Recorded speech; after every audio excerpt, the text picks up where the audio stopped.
Bonjour, et on se retrouve avec le Rav Yitzhak Peretz. Ça va, Rav? Fabrice, tu vas bien? Oh, super. Je suis content de te revoir. Et moi, je suis content et on a demandé après toi, tu sais, ils ont adoré la prophétie. Oui, oui, oui.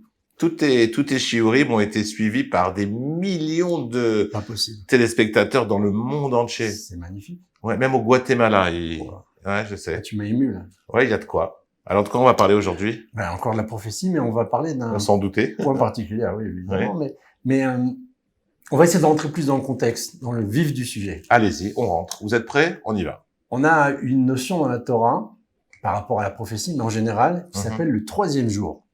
Ok, le troisième jour. Le troisième jour, c'est quelque chose d'extraordinaire. Dimanche, lundi, mardi. Exactement. Le mardi, pourquoi? Parce que c'est le jour de l'harmonie. Le dimanche, comme tu dis, Yom Rishon en hébreu, c'est le chesed, c'est la bonté. Ok, on sort du week-end, on a un peu... Oui, mais on est encore dans Voilà. l'essence de Shabbat, donc on est dans le chesed, on ressent encore des grandes lumières. Quand on est dans le lundi, le Yom Sheni, on est dans la gvura, dans la sévérité. Ok, on attaque le travail. Ouais, par exemple. Ok. On peut envisager ça comme ça. Le Hari dit ça un peu autrement. Lui, il te dit que le premier et le sixième jour, ils sont dans la pensée. Le lendemain du Shabbat et la veille du Shabbat, c'est la pensée. Quand on est dans le lundi et le jeudi, le jour de la Torah d'ailleurs, on est dans la parole. C'est marrant parce que c'est là où on lit la Torah à la synagogue. La parole, très bien. Et mardi et mercredi, donc le milieu de la semaine, eh bien on est dans l'action. Ok. Donc on travaille 2 jours par semaine. C'est extraordinaire. Non, t'as tout compris. Très bonne conclusion. Moi, je suis pour aussi, si tu peux nous étendre ça. Alors, mardi, mercredi, c'est l'action. Quand on parle d'action, on parle de l'essentiel en fin de compte. La pensée, c'est très beau, la parole aussi, mais ce qu'on demande, c'est l'action. Il y a un mot des sages qui disent « Aïkar » ou « Amas ». L'essentiel, c'est l'action. Ok, très bien. Et alors, qu'est-ce qui se passe? Eh bien, le troisième jour, il se passe énormément de choses. On fait pas toujours attention, mais je vais te raconter, donner des exemples, et tu vas me dire « Ah oui, c'est vrai, je m'en souviens ». Mais je te le dis déjà, ah oui, c'est vrai. Ah, donc c'est bien. Un public extraordinaire aujourd'hui. Jamais je contredis les rabbinim. Vas-y, continue. Non, mais t'as raison, ça sert pas à moi, je suis là, tu me dis de dire, je dis. Magnifique. Quel public. Oh là là. Alors, le troisième jour, c'est par exemple la Akedat Yitzhak, le sacrifice, virtuel, sacrifice virtuel de Yitzhak. Oui, en tout cas, l'action de le prendre et de l'amener au sacrifice. C'est presque passé, c'est Bayom Hashilishi, c'est marqué, c'est le troisième jour. Bon, les conséquences, elles sont extraordinairement fortes. Le jour, l'instant de la Akedah du sacrifice, que fait Yitzhak? Eh bien, il fait descendre l'âme de sa femme. À l'instant où il va être sacrifié, Rivka va venir au monde. D'ailleurs, 3 ans après, minute pour minute, Eliezer va dire à Rivka, viens avec moi, Yitzhak t'attend. Elle a 3 ans, il a 40 ans maintenant, puisqu'il avait 37 ans. Et il va amener Rivka et Yitzhak. D'ailleurs, ils auront Kfitsat derrière, le chemin va s'écouter sous leurs jambes, etc. Il va se passer des choses incroyables. Et Rivka va être amenée à Yitzhak pour se marier avec lui. Et ça s'est passé le troisième jour. C'est pas que ça, c'est Purim. Le troisième jour, oui. Yom HaShishi est aussi un troisième jour à Purim, mais là-bas aussi un début d'enchaînement de miracles incroyables. Mais là où je veux venir, c'est sur la prophétie. Et qu'est-ce qu'on a d'important encore le troisième jour? Eh bien, c'est le don de la Torah.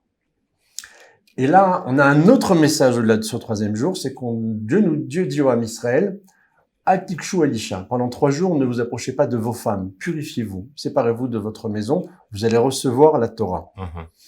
Et alors, je sais pas si tu le sais, mais quand Dieu a parlé, le troisième jour, justement, leurs âmes sont sorties. Leur âme du peuple juif. Ah, ok. Ils ont pas supporté la puissance du message. On a compris. Ou ils ont été attirés par la beauté on peut dire la ça vérité. Comme ça. On peut dire ça comme ça. L'âme a pris le dessus sur le corps et elle a suivi la voie. Exactement. Alors maintenant, en vérité, il s'est passé quand même quelque chose, c'est que ensuite, Moshe a reçu le message et puis ils lui ont dit, bon, toi, tu parles avec Dieu et puis nous transmets parce que nous, on n'y arrive pas, c'est trop haut pour nous. C'est trop fort. Néanmoins, ils ont reçu Anochi Hashem Elokecha, lo yelecha Elokim achrim. Je suis l'Éternel ton Dieu, tu n'auras pas d'autre Dieu. Les deux commandements. Un seul ou les deux? Les deux premiers. Pourquoi? Parce que le premier représente toutes les mitzvot positives, toutes les actions positives, et la deuxième, toutes les négatives. Donc ce message a été reçu. C'est un condensé de toute la Torah. De toute la Torah, exactement. Le reste, on va dire, n'est pas que commentaire, mais va être reçu par Moshe puis transmis. Donc ça s'est passé le troisième jour. Pourquoi je te dis tout ça? Ah oui, pourquoi? Ah bah oui. Pourquoi il nous dit tout ça? Pourquoi je vous dis tout ça, quand même? Pour une raison très simple. Après qu'on ait fait toutes ces vidéos, comme tu dis, qui ont eu des millions de vues jusqu'à, tu m'as dit où, à Madagascar? Caracas, très bien. Alors, en fait, il y a des gens qui ont posé des questions en disant, mais c'est très joli tout ça, mais en quoi nous, ça nous concerne? Parce que c'est loin, la prophétie, ça semble très éloigné, quand même. Eh bien, si tu réfléchis bien, le peuple juif sort d'Égypte. Ils ont là-bas vécu une descente spirituelle terriblement forte.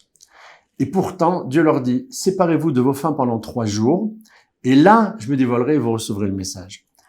Ça veut dire que il suffit parfois de 3 jours, on va dire d'abstinence, 3 jours de travail, 3 jours pour arriver à cela. Le 3 est un message très fort. La Torah nous dit, le 3e jour a été donné la Torah triple, Torah, Nevim et Ktuvim, au peuple triple, Cohen, Lévi, Israël. Donc, dans ce 3e jour-là, donc, on parle l'homme qui est 3, on a Aaron, Myriam et puis Moshe. Donc, tout est dans le 3. C'est un message très fort. Tu sais quand je suis né? Le 11 Nissan. Oui, et en français? Le 3... le 30-03. 30-03. T'as vu? Voilà. Je suis accompli. Ça on est sur un bon chemin. C'est la seule chose que j'ai retenue de ce cours. Continue. Pardon. Alors maintenant, le 3, donc, c'est très fort. Pourquoi? Parce que lorsqu'on a une épreuve, lorsqu'on a une chute, que Dieu préserve, si on arrive à se retenir, si on arrive à se travailler sur quelque chose sur lequel on tombe constamment, 1 fois, 2 fois et 3 fois, eh bien, ce qu'on appelle en hébreu chazaka.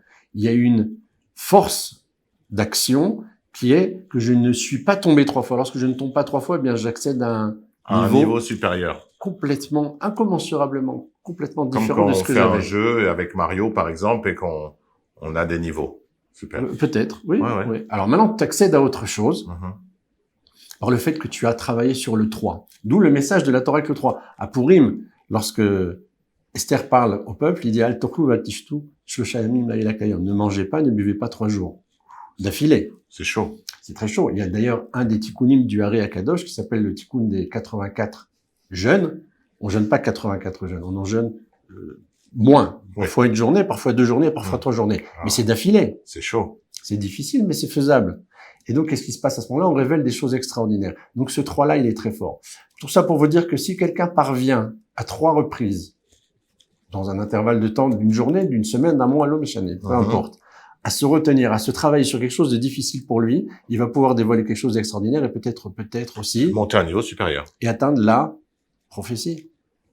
La prophétie? Et oui, cela. Donc attends, juste dans le quotidien de tout le monde. Oui. Qu'est-ce qu'on peut en tirer? C'est ce que je te disais ici. Il y a des choses qui sont difficiles pour toi. Je veux pas que tu nous le racontes, c'est personnel. Oui. Mais chacun, entendant ce message, se dit, bah oui, effectivement, il y a un truc où je tombe à chaque fois.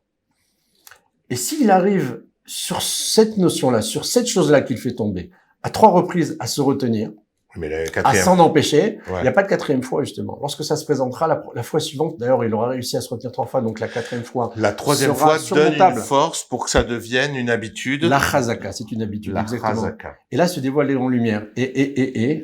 Comme au monde du Har Sinaï, les Juifs étaient dans une situation très basse. 3 jours, ils sont séparés de leurs femmes. C'est pas un travail extraordinairement difficile. Ça dépend des femmes. C'est d'accord. Ça dépend aussi des hommes. Oui. Ça dépend des deux, en fait. Ouais. Mais bon, parce que c'est comme ça que le monde est créé. Mais si on y arrive, c'est l'exemple de la Torah, l'exemple du don de la Torah. Mais il y a d'autres choses, même si effectivement c'est en général le Yetzer Hara le plus fort qu'on puisse connaître chez l'homme. Et bien à ce moment-là se dévoile Dieu. Et que lorsque Dieu parle, eh bien on le voit. On n'entend pas seulement, on le voit, donc on a la névoie.